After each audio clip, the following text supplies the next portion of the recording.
Hello friends, vertex academy में आप सभी का स्वागत है।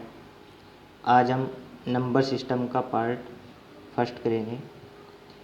तो समझते हैं हम नंबर सिस्टम में सबसे पहले आप देखना कि चलो नंबर सिस्टम से पहले आप मैथ को समझते हैं। मैथ क्या होता है? MATH,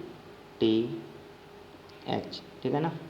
मैथ को देखना, एम का अर्थ होता है दोस्तों यहाँ पर मेमोरी, MEMORY, ठीक है ना। मेमोरी होता है याद करना, ठीक है, याद करना। ए से होता है एक्यूरेसी, ACCURACY,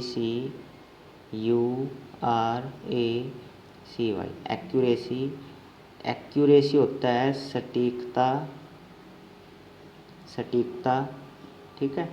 टैलेंट, T4 होता है आपका टैलेंट, TALENT,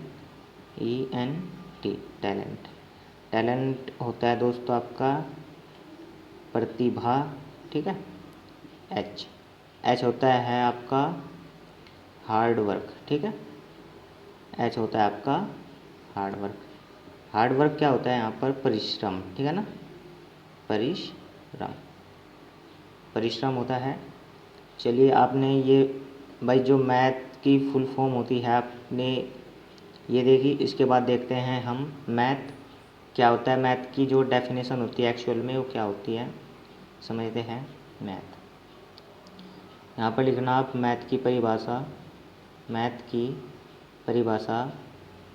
मैथ ऐसी विधाओं का समूह है, लिख लेना आप, ठीक है ना भाई। मैथ ऐसी विधाओं का समूह है जो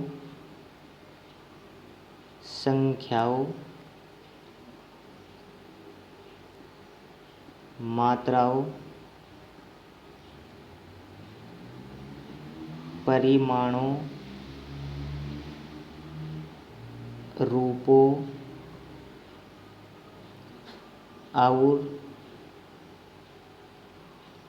उसके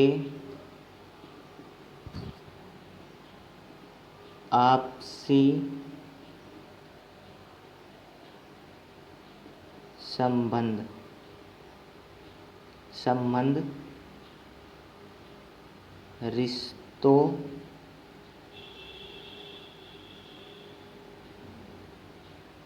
संबंध रिश्तों, गुण, स्वभाव इत्यादि, है ना, इत्यादि का अध्ययन करती हो, ठीक है, करती हो। जो संख्या, मात्रा, परिणामों, रूपों और उसके आपसी संबंध, रिश्तों, गुण, स्वभाव इत्यादि का अध्ययन करती हो, मैथ कहलाता है, ठीक है ना। इसके आगे लिख लेना आप, मैथ कहलाता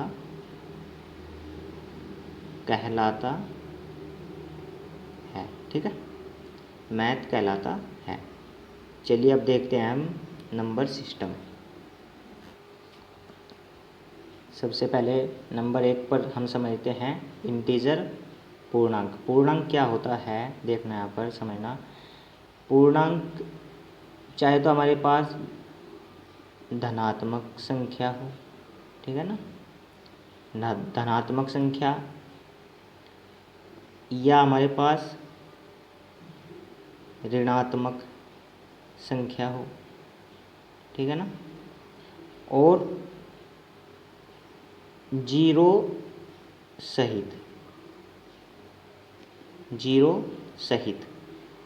इनको बोलते हैं हम पूर्णांक, ठीक है। देखना, धनात्मक हो, ऋणात्मक हो, जीरो सहित हो। जैसे कि 0 से स्टार्टिंग होता है, 1 2 3 4 5 6 7 ऐसे ये अनंत तक। यहाँ पर देखना, यहाँ पर -1 -2 -3 -4 -5 -6, इन सभी को क्या बोलते हैं हम? पूर्णांक, ठीक है ना। अब समझते हैं नंबर 2, नेचुरल नंबर, प्राकृतिक संख्या।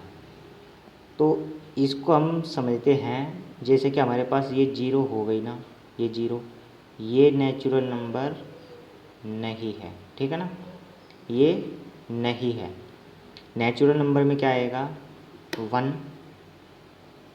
2 3 4 5 6 ऐसे डॉट डॉट यहाँ पर अनंत तक, ठीक है ना। ये 1 से स्टार्टिंग होगी आपकी जो नेचुरल नंबर है, प्राकृतिक संख्या होगी, 0 नहीं होगा, क्योंकि प्राकृतिक संख्या में वे आएंगी जो हमें प्रकृति ने दी हो, ठीक है ना, याद रहेगा ना भाई, जो हमें प्रकृति ने दी हो वो नेचुरल संख्या मानी जाएगी। ये तो 0 की तो खोज हुई थी ना, आपको पता है, ठीक है, तो ये प्राकृतिक संख्या में नहीं होगी, ये होगा हमारा प्राकृतिक संख्या। चलिए बढ़ते हैं नेक्स्ट, तीसरे नंबर पर समझते हैं। तीसरा नंबर लॉन इंटीजर समझते हैं दोस्तों।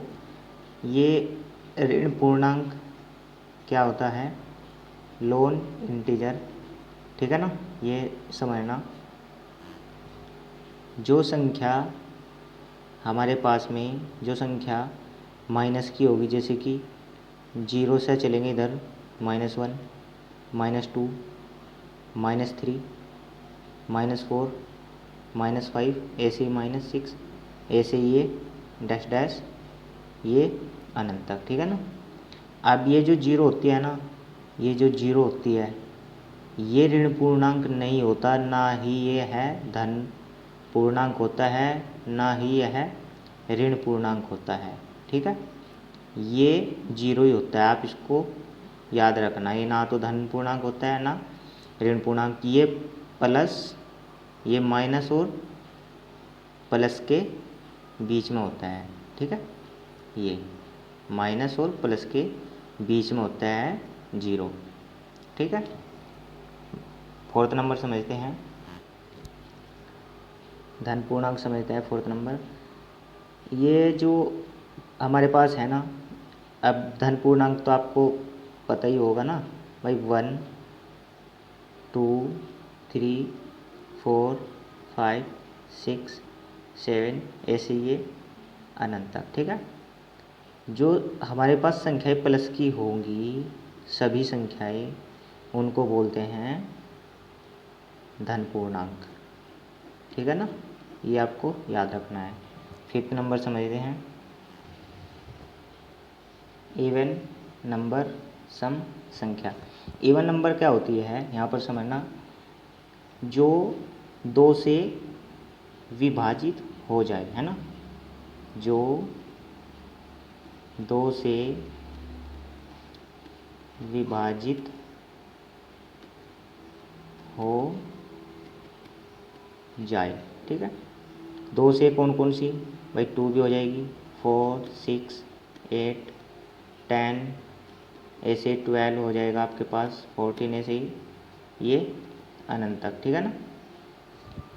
अब अगर इनको हम x की फॉर्म में लिखना चाहते हो भाई, इवन नंबर है आपके पास सम संख्या, तो अगर हमारे पास पहली संख्या x है ना, तो देखना यहाँ पर 2 2 का डिफरेंस है ना भाई, 2 2 का है ना, तो यहाँ पर +2 हो जाएगा दूसरी संख्या, फिर x + 4 हो जाएगा, यहाँ पर देखना x + 6 हो जाएगा, है ना, फिर आपके पास x + 8 ऐसे ये अनंत तक, ठीक है। अगर आपको सम संख्या x की फॉर्म में चाहिए होती हैं तो आप ऐसे निकाल लोगे, ठीक है ना। अब देखते हैं 6 number, odd number. Odd number में क्या समझते हैं हम, विषम संख्या। भाई विषम संख्या क्या होती है समझना, जो 2 से विभाजित नहीं होती, ठीक है, जो 2 से विभाजित नहीं होती, ओड नंबर कहते हैं। जैसे कि हमारे पास हो गया 1 भाई 3 हो जाएगा, है ना, 5 भी हो जाएगा, 7 ए से ये हो जाएगा 9, ए से ये हो जाएगा 11, ए से ये आपका अनंत तक। ठीक है। अगर आप इनको ओड नंबर को एक्स के फॉर्म में लिखना चाहते हो तो अगर पहली संख्या आपके पास एक्स होगी ना तो दूसरी संख्या x+2, फिर तीसरी संख्या x+4, x+6, x+8, ए से ये अनंत तक। ठीक है भाई, इनके अंदर भी दो दो का अंतर है ना, समझ रहे हो ना, दो दो का अंतर है। ठीक है। अगर जो ये अंतर क्रम अनुसार चलता रहे ना तो इसको बोलते हैं हम सर्वांतर। ठीक है ना, इसको बोलते हैं हम सर्वांतर। अंतर समान है तो सर्वांतर। चलिए 7th नंबर समझते हैं। 7th number prime number. Prime number क्या होता है? अभाज्य संख्या। अभाज्य संख्या क्या होता है? जिसके केवल दो गुणनखंड हो। ठीक है ना, दो गुणनखंड हो। अब कैसे हो जाएंगे आपके पास दो गुणनखंड? देखना, आपके पास जैसे कि भाई 2 हो गया, ये किससे भाज्य होता है? 1 से और 2 से। फिर आपके पास 3 हो गया ना, ये 1 से होता है, ये 3 से होता है ना। दो गुणनखंड के दो भाजक। अब जैसे कि 5 हो गया, 1 से और 5 से ही होगा, यानी कि 1 से और जो अपने आप से विभाजित होता हो। ठीक है ना, जो 1 से और अपने आप से ही विभाजित होता हो उसको बोलते हैं अभाज्य संख्या। अब जैसे कि हमारे पास 4 आ गया, भाई देखना 1 से विभाजित भी हो जाएगा, 2 से भी हो जाएगा और 4 से भी हो जाएगा। अब यहाँ पर गुणनखंड कितने बन गए? इसके कितने भाजक बन गए? 3। तो ये अभाज्य संख्या नहीं है। ठीक है, ये नहीं है, ये भाज्य संख्या है। अब भाज्य संख्या समझते हैं, 8 नंबर समझते हैं। कंपोजिट नंबर भाज्य संख्या। अब ये भाज्य संख्या क्या होती है समझना भाई, जिसके 2 से अधिक गुणनखंड। ठीक है ना, गुणनखंड हो, 2 से अधिक गुणनखंड हो, उसको क्या बोलते हैं? भाज्य संख्या। ठीक है, भाज्य संख्या। अब जैसे कि आपके पास में भाई 4 हो गया, 1, 2, 4, कितने भाजक हो गए इसके पास? कितने गुणनखंड हो गए दोस्तों? 3 हो गए ना, तो ये भाज्य संख्या है।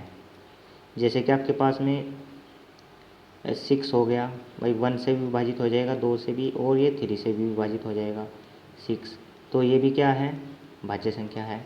जैसे कि आपके पास 1 हो गया ना, 1 हो गया, 2 हो गया और 3 हो गया, इनमें से कोई भी भाज्य संख्या नहीं